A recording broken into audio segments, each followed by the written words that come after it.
कहते हैं इंसान रोशनी का दीवाना है, क्योंकि अंधेरे में उसे अपना सच दिखता है और सच हमेशा खूबसूरत नहीं होता। हम सब ने अंधेरे से भागना सीखा, पर अगर अंधेरा तुम्हारा पीछा न करे बल्कि तुम्हारे अंदर छिपा हो तो फिर कहाँ भागोगे।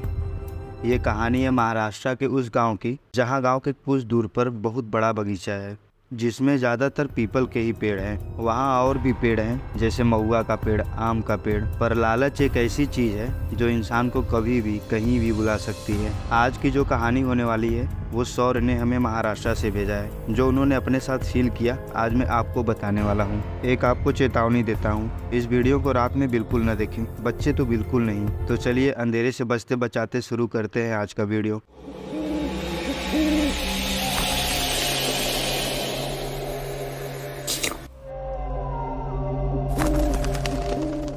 सौर्य जो करीब 17 साल का लड़का है और एक नॉर्मल फैमिली से बिलोंग करता है, जो अपने पिताजी के साथ खेती का काम व उसके बाद स्कूल। सौर्य बताते हैं कि मुझे अंधेरे से बहुत डर लगता है। अंधेरा होने के बाद मैं कहीं नहीं जाता। अब मैं काफ़ी बड़ा हो गया था, करीब 20 साल का, और यदि आप इतने बड़े होकर डर रहे हैं तो फिर सभी दोस्त यार चिढ़ाने लगते हैं। ऐसे ही एक दिन शाम को मेरे कुछ दोस्त आए हुए थे जो काफ़ी बातचीत किए और बात करते करते मेरी ही खिंचाई करने लगे कि तू तो अंधेरे से डरता है। अब भाई वहाँ इज्जत वाली सवाल थी, तो उन लोगों ने एक शर्त रख दी कि गांव के बाहर एक बगीचा है जहां पर तेरा खेत है, उसमें से तू एक खीरा तोड़ कर ला दे तो मैं मानूं कि तू अंधेरे से नहीं डरता। और उस समय मैं भी तैयार हो गया। अब मैं हनुमान जी का नाम लेते लेते अपने खेत तो पहुंच गया, बट मुझे बगीचे में थोड़ा अजीब लगा, जैसे कोई 4-5 साल का छोटा बच्चा इस टहनियों से उस टहनियों पर कूद रहा है। जब मैंने अपना फ्लैश जलाया तो वहाँ कुछ भी नहीं था, लेकिन कुछ सेकंड के लिए मेरी धड़कन की स्पीड बहुत तेज हो गई थी और मैं एक खीरा तोड़ा और बहुत जोरों से अपने घर की ओर भागा। जब घर पहुंचा तो दोस्तों ने शाबाशी दी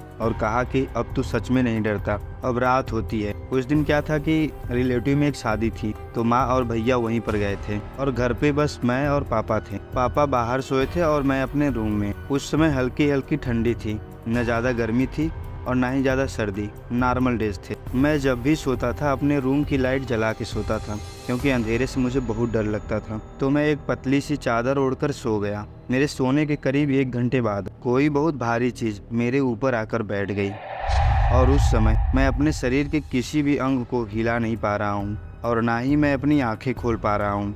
बहुत कोशिशों के बाद मेरी आँखें खुलती है तो मेरे चादर के ऊपर एक काली परछाई बाल बिखेरे हुए पड़ी थी, बट जब मैं चादर को हटाया तो कुछ भी नहीं। बाप रे, मेरी तो कुछ टाइम के लिए सांसें ही रुक गई थी। मैं उठकर तुरंत पापा के पास गया और पापा को बिना कुछ बताए उन्हीं के पास सो गया। अगली सुबह जब मैं अपने घर वालों को बताया कि रात को मेरे साथ ऐसा हुआ था तो किसी ने विश्वास ही नहीं किया। सब के सब हंसने लगे, बोले ऐसा कुछ नहीं होता। अब तो मुझे अंधेरे से इतना डर लगने लगा कि मैं सूर्यास्त के बाद घर से बाहर जाना ही छोड़ दिया। लेकिन हर रोज़ अंधेरा होने के बाद एक अजीब सा सपना आता था, जैसे अंधेरा मुझे अपनी ओर खींच रहा हो, क्योंकि जिस चीज़ से आपको डर लगता हो वही चीज़ आपको ज़्यादा परेशान करती है। जैसे कि तुम जितनी बार उसे भूलना चाहोगे वो उतनी बार तुम्हारी यादों में आएगी। अपनी वाली को मत समझ लेना, मैं उसकी बात कर रहा हूँ जो अंधेरे में आती है, आत्मा। ऐसे ही दिन बीतता गया और चीज़ें धीरे धीरे ठीक होने लगी, लेकिन जो आने वाले दिनों में होने वाला था उसका मुझे बिल्कुल भी अंदाज़ा नहीं था। कुछ दिन बाद, उस समय क्या था कि आम और महुआ का समय था, तो मैं रोज़ सुबह महुआ बीनने जाया करता था। बट महुआ और आम रात को ही कोई उड़ा देता था, मतलब बीन ले जाता था। और एक शाम मैं सोया और मेरी नींद 2 बजे रात को ही खुल गई। मैं सोचा कि शायद दिन होने वाला है और चलता हूँ बगीचे की ओर। जब मैं वहाँ पहुँचा तो देखा एक छोटा लड़का और एक औरत महुआ बीनने में लगे हैं और मैं भी उन लोगों के साथ बीनने में लग गया। बीनते बीनते मैं उन लोगों के पास पहुंच गया और वो औरत अजीब थी। पता नहीं कैसे वो अपना पूरा मुंह ढककर महुआ बीन रही थी। मैंने आवाज़ भी दिया, कौन हुआ, बट कोई रिस्पॉन्स नहीं। अंधेरे में साफ कुछ दिख नहीं रहा था, तो मैंने अपना फ़ोन निकाला टॉर्च जलाने के लिए। टाइम देखा तो मेरे होश ही उड़ गए। रात के 2:30 बज रहे थे और जब मैं टॉर्च जलाकर देखा तो औरत और बच्चा दोनों गायब। तभी पीछे से आवाज़ आती है, सॉरी भैया, आप इतनी रात को यहाँ क्या कर रहे हो। जब मैंने पीछे टॉर्च जलाया तो वहाँ कोई नहीं था, बट मेरी ही परछाई में एक शैतान दिख रहा था। उसके बड़े बड़े नाखून और 2 सींग, जैसे लग रहा था कोई स्पिरिट यानी कि शैतान हमारे ऊपर बैठा हो। ये सब चीज़ें इतनी जल्दी हुई कि मुझे समझ ही नहीं आया कि मैं क्या करूँ। बस मैं वहाँ से भागना स्टार्ट कर दिया। और भाई मैं इतनी तेज भागा कि शायद उस समय में अगर एथलीट में शामिल होता तो यूसेन बोल्ट को भी हरा देता। घर पहुंचते ही मैं अपने रूम में सुबह होने तक अपनी आंखें बंद करके जागता रहा। जैसे जैसे सुबह होती जा रही थी वैसे वैसे मेरी तबीयत और बिगड़ती जा रही थी और मैं मेंटली इतना डिस्टर्ब हो गया कि अजीब हरकतें करने लगा, जैसे कि किसी सामान को इधर से उधर फेंकना या माँ पापा की बातों को इग्नोर करना। मैं किसी की बात को सुनता ही नहीं था, घर के छोटे बच्चों को बिना बात के ही पीट देता था। अब मुझे अंधेरे से डर नहीं लगता था। एक दिन मेरे साथ अजीब हुआ। रात के करीब 1:30 या 2 बजे होंगे, तभी मैं अचानक उठकर मेरी आंखें खुली हैं और हाथ पर बिल्कुल सन्न पड़ा है और मैं बगीचे की ओर चलने लगा।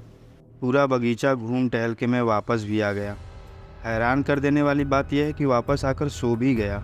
जब मैं सुबह उठा तो मेरे भैया पूछने लगे कि रात को क्यों बगीचे की साइड गया था। मैं अचंभित होकर पूछा, मैं कहाँ गया था, मैं तो रात भर सो रहा था। तो बताने लगे कि तू रात को घूम रहा था। मुझे पता है कि तेरी तबीयत ठीक नहीं चल रही है कुछ दिन से, तभी मैं तेरे पीछे पीछे गया था। अब घर वालों को भी चीज़ें समझ में आने लगी थी कि इसके साथ कुछ ठीक नहीं चल रहा है। तो अगले ही दिन मुझे डॉक्टर के पास ले गए और पूरी बॉडी चेक करवाएं, बट डॉक्टर को कुछ ऐसा दिखा ही नहीं जिससे कि वो मेरे ऊपर दवाई चलवाए। कुछ दिन और बीतता है, मेरी तबीयत और भी बिगड़ती जा रही थी। अब मैं जिस चीज़ को देखता था उसे कंटिन्यू 2 से 4 घंटे तक देखता ही रह जाता था। एक दिन गांव का एक बुज़ुर्ग आदमी आता है और मेरी हालत देखकर घर वालों को बताया कि सौर्य को दवा की नहीं दुआ की ज़रूरत है, इसे तांत्रिक को दिखाओ। जब तांत्रिक को बुलाया गया तो तांत्रिक को देखते ही मेरे अंदर की आत्माएं उथल पुथल करने लगी।